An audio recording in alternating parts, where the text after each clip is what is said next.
William Ruto otele nyasi mar sidho jolweny motieko tiegruok eka tiegruok jolweny ma Eldoret. Rigathi anataka kufanya kazi na Wakenya wote wenye wanataka kwenda barabara moja, sio na wale wezi wenye wanakula pesa ya cha. Duond bura mar DCP onyiero ODM kuom wacho ni ok ginyal tiyo gi Gachagua ka gikoni ok ochuno ni nyaka gitii gi ODM.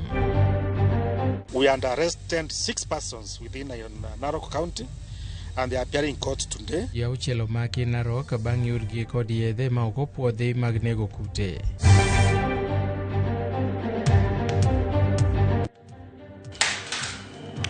Arwakini machiegni nyinga Milton Ochieng'. Jatend piny William Ruto koni sir mamale weche mag arita en gima idhi tim kaka yor neno ni Kenya ochopo lek mare mar 2060 koloso e kinde manotele nyasi mar 46 mar sidho jolweny 5,000 motieko tiegruok margi eka tiego jolweny ma Eldoret e kaunti ma Uasin Gishu. Jatend pinyno omedo singo ni okenge oketi mar neno ni lek mar 2030 ochopo kare. Ojiwo jolweny motieko tiegruok mondo omi oti kod bidhruok kaluwore gi dwach katiba ma pachoka. Your choices carry weight beyond yourselves. The uniform gives you authority. It also imposes obligations. Serve with courage. Serve with discipline. Serve with restraint.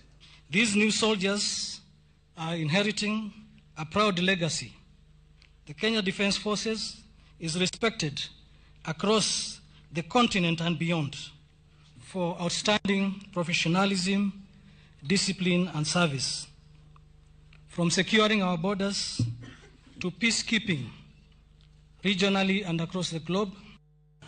Riwruok mar bunge la wananchi bade ma Kisumo owuok oko ma sundo sirikal mondo yie okaw okang' mowinjore ne manen jalup jatend piny Rigathi Gachagua kaluwore gi weche mosebedo kosuoto koni gi kocha ewi telo kata ewi jotelo mosenindo. Jokanyono mag bunge la wananchi no bende oseyo jotelo ka giwacho ni weche mag Gachagua osebedo kawacho hinyo chuny familia to kod jopiny manohero jotelo goeko ka gimedo ni tim makamano nyalo nyuolo sigu e kind oganda. Bende gikwayo kwach kich mondo dadho Gachagua mondo ler gimong'eyo ewi thoego. Is equal to all Kenyans. To konego beni Gachagua sani pok odhi o record statement. Issues manye Gachagua wuoye nye gin issues manigi weight. Tho ng'eno en gima pod anyuolane gi jodala gi manyo. Tho Raila Amolo Odinga nyocha litnwa en gima nyocha ne wasetieko. Tho CDF Ogola nyocha en gima lit. To nyo wuoyo kachal ka gima en gima ling kod nonro. So I appeal to the government through DCI, police and all government officials mar concerned. Gin weche madine beni ng'ata ng'atu wuoye to de koro en kamoro. So nyaku kawe ma Kenyans ne ni gik manyo wacho ka adiera onge go to gin miriambo. Kuwe to dhi mbele gi wuoyo kamacha to kiny no yudo kanango yiech makaku bao onge. Kendo chunya lit nekech tho Raila Amolo Odinga mane en babawa manorito Kenya mzima, not only Luoland but norito Kenya te. Maka winjo ka Gachagua koro wuok en mong'eyo tho Raila kaka Raila notho. En jatelo to kwaneko jatelo maber. To Nyasaye kare manonene mogole deputy president post manentie. Osebedo kano chao jakom kata kangima. Sani be podo lao mana jakom ka jakom no setho. Wakwaye ni mondo koro weyo nwa thuolo kako nade. Jatend duond bura mar PM Caleb Amisi oseyo jatend piny William Ruto kuom bedo gi lek mar 2060 kapok ochopo singo manoketo ne jo-Kenya e manifesto mag 2022. Okoni piny Kenya ni kod gope modhuro kendo jopiny neno matek kaluwore kod osuru man malo, to jatend piny pod medo golo singo ma ok obi chopo. See, William Ruto is borrowing heavily from his counterpart, perennial political dinosaurs who have refused to develop their countries, but that are hiding behind launching vision that they know so very well they will not be alive. So they are launching visions to escape responsibility from their failed manifesto. It is a vision to escape answering to Kenyans. It is a vision to escape answering what happened to bottom-up agenda. You promise Kenyans that you will lift people from the bottom up. Even those who are at up, that are now bottom. Everybody in the country is at the bottom except William Ruto. Piny owacho ojiw mondo keto kenge mag thiro mibadhi kaka yo mar konyo chopo lek dongruok ma Kenya geto. Jata tije riwruok mar jochok osuru NTA Patrick Nyangweso okoni kaluwore kod hola ma Kenya osedhi malo mokalo nyaka ne lai mag neno ni omenda otiyo makare ne konyo jiwo dongruok. Because the last, if you check for the last of one financial year, our national debt had increased from 11.8 to now 13.01 trillion, which means it has increased by 1.2 trillion. This is really worrying trend. If so, it brings us to a question whereby we ask, in Kenya, should we have a question of raising revenue and also borrowing less? No, it's not about borrowing less and also the issue of raising revenue. The issue is whatever we borrow, does it really count for development? Do we citizens really feel it?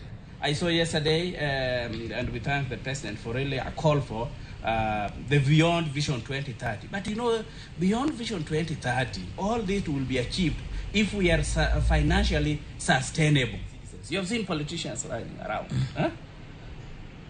Have you seen a situation where citizens ask them a question that all this the money that you are dishing out to the public, where did they get that? Accountability mechanism must be enhanced. For us to really achieve that Singapore we are desiring.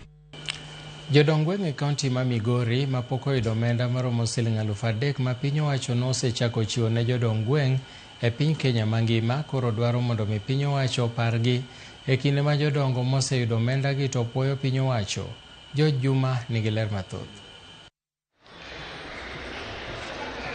Chenro ma piny owacho ma chulo jodong gweng' omenda maromo 3,000 dwe ka dwe osechaki tim ka kwan jodongo mathoth e kaunti ma Migori ne omenda ne chakre tarik 4 ma dwe ne. Jodongo mathoth ma oseyudo omenda ne osinzo morgi ka giwacho ni omenda ne nyiso ni koro piny owacho nyaka sani koro dewo tijgi magibiro ka gitimo kuom higni malach. List koro wanyalo tiyo kendo wanyalo tiyo motegno ka wang'eyo ni by the end of the month at least gimoro bro donjo sim mondo wakonyre nikech wambe wan gi families ma warito nto jok mane school 26 katiyo tijni kendo na jitolea atiye nono. Omiyo ka president marwa nyalo parowa mondo mi oketwa omiwa misara adokedo kamano kabisa. Uniform nikech uniform ok ong'ewa piny kama wantieni. Chief to ng'ene ke chief to ng'ene gi kiraon. To wan to kiawa kata dhiri ng'ato to nene kaka ng'anyo ne nigo nyoro cha. Koro kopogni maja sirkal kata mang'anade. Koro de sirkal oyide gi miyo wang'o uniform. Jodongo ikawo tele ko jakomruok ma jodong gweng' e sub location ma Kombok South Alexander Ochieng. Wachno omenda ne medo miyo gi mijing'o mar tich nikech gibiro tiyo kod yore mopogore opogore ma oting'o mano mar wuoth. Nilianza kukua village elder kuanzia mwaka wa 90, lakini Dr. William Samoei Ruto mimi nashukuru. Isenyo jodong gweng' moseyudo omenda ne nyiso mor maggi. Moko kuom jodongo bende nyaka sani koro pok oyudo omenda ne bende koro kwayo piny owacho ni one ni koro omenda ne koro chopo ne. An achiel kuom jaduong' mosasafa e iye ka higni mang'eny kendo asaringo mang'eny. Wan e jodongo ma kanying'o chor to wan e achiel kuom jodongo ma nyingi nyo pok oyudo gimoro.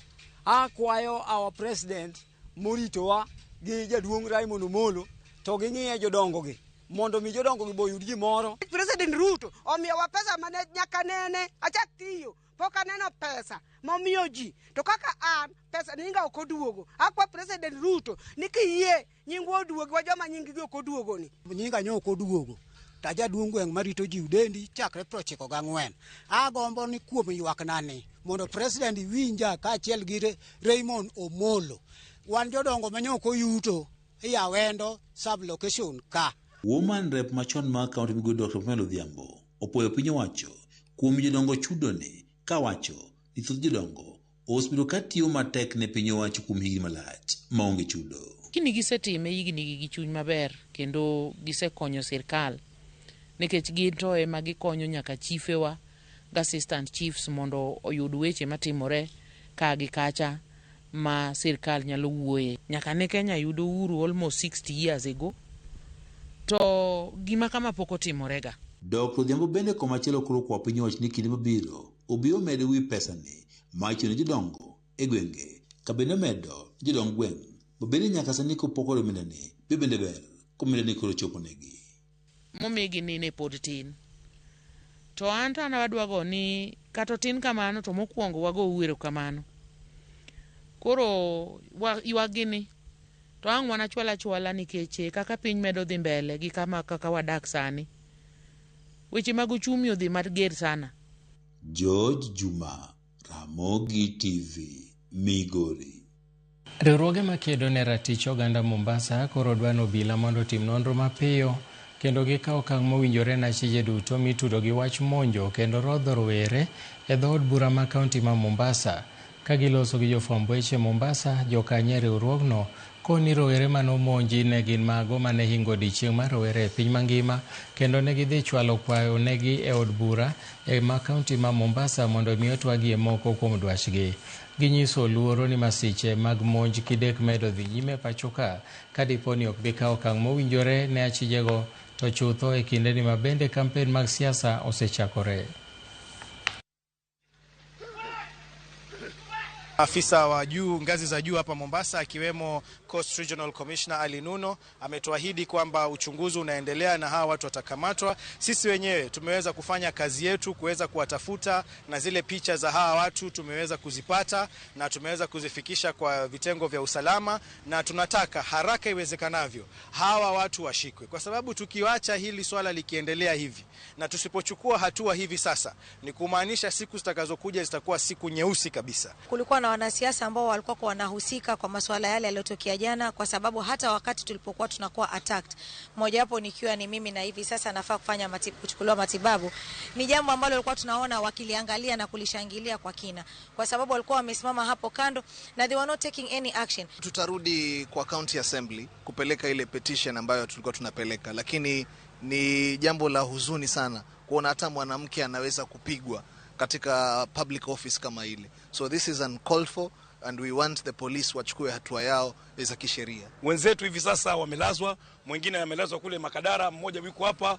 Hali yake ndio tunashukuru Mwenyezi Mungu ana respond anaongea, lakini still haya yote ni criminally. Na siasa inakuja, kumbukeni. Siasa inakuja. Sisi itakuwaje mwaka ujao? Watu wataka kuplease mabosses wao, vichuzi. Wanasema kwa lugha ya huku, vichuzi. Sasa watu watauana hapa na tuko na security. Lazima jambo hili lisimame na njia zote. Ji auchiel omaki e kaunti ma Narok itudogi kod uso yedhe mabandia manego kute ka gitiyo bende gi license ma ok opuodhi e tayo handgi ma gitiyogono. Ji auchiel go eko omaki e kar ohala man Tulele e boma ma Narok kendo gegnegi e tesend obila ma Narok kirito chwalogi e doho. Kotelnegi kod Lawrence Kalawa ma en apisa mochung' ne geng'o kute kod bod mar pur gigolo siem ne johala kuom jonjore ma bende loko ohala mag mwandu mag pur ma ok opuodhi ni biro kawo negi ondamo mager mar chik.